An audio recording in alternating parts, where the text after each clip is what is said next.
Kami po pala ang Pinoy Mix Styler. Nagsimula po ang aming grupo nang nanood kami ng Showdown.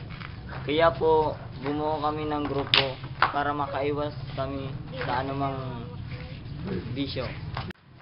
Baguhan pa lang kami sa larangan ng sayawan, pero ibubuhos namin lahat, ma-perform lang ng maayos. Ipapakita namin ang 200% para maipakita sa lahat ang aming talento. Hindi po kami umangad na manalo, basta maipakita lang ang aming talento. Kaya mga tol, intact lang. Pinoy Mix Styler, bakbaka na!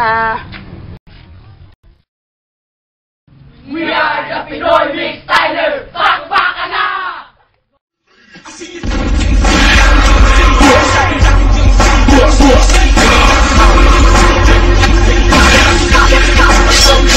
Hold up, wait, it's not the way to do it.